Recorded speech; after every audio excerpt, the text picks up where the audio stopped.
Most fans just push hot air around, so I wanted to test this properly. Can this DREO TurboCool Misting Fan actually make a room feel colder without making everything wet?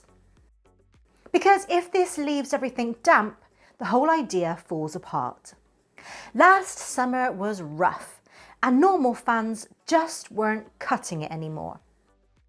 So I've been testing two of these. The DREO TurboCool 765S, the main one, and the 516S, which is more compact.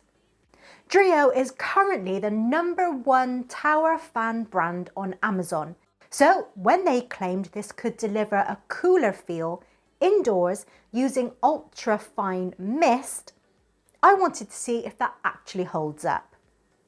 And if you're trying to figure out which DREO TurboCool misting fan to choose, this should make it really clear. Now, this isn't just a fan with mist added on. The idea is strong airflow combined with ultra-fine mist to make the air feel more refreshing, not just move it around. The 765S is built for larger rooms, stronger airflow and longer use.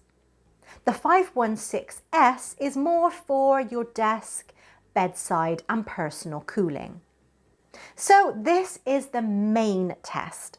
The 765S uses dual ultrasonic plates to create ultra-fine mist, then pushes it out with a high airflow.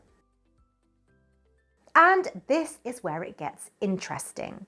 A normal fan is just air.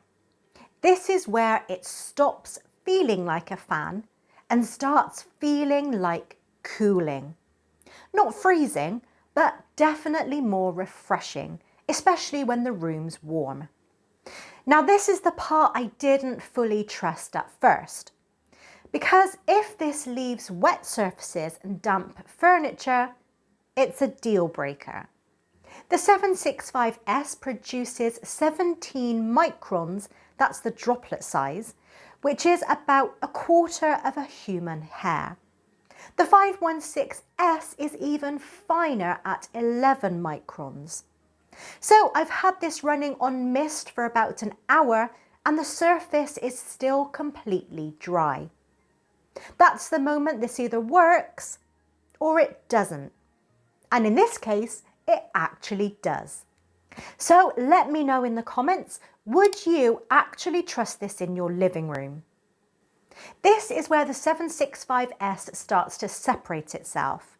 DREO rates it at 1,800 CFM airflow, 32 feet per second air velocity, and up to 70 feet of wind reach. So this isn't just a fan you feel when you're standing right next to it. It's built to push air properly across the room. And when you combine that with the mist, it feels closer to room cooling, not just a fan in the corner. Now, would this be overkill for you or exactly what you need? Now, usually more power means more noise, but this runs on a BLDC motor and drops to around 20 decibels on lower settings. In fact, as you can see, I've had the 765S running in the background during this video and I'm barely able to hear it. So this actually works for bedrooms, offices and quiet evenings. This is where a lot of products fall apart. The 765S has a 6-litre tank which lasts up to 24 hours on low. So you're not constantly refilling it. And it's easy to take apart and clean. No awkward setup, no hassle. The 516S is smaller, so it has a shorter runtime, but it makes sense for personal use. So here's the simple way to think about it. If you're cooling a living room or open space, go for the 765S. If it's for your desk or bedside, the 516S makes more sense. They're not competing, they're just built for different setups. So after testing both, the 765S is the one that really delivers on the idea.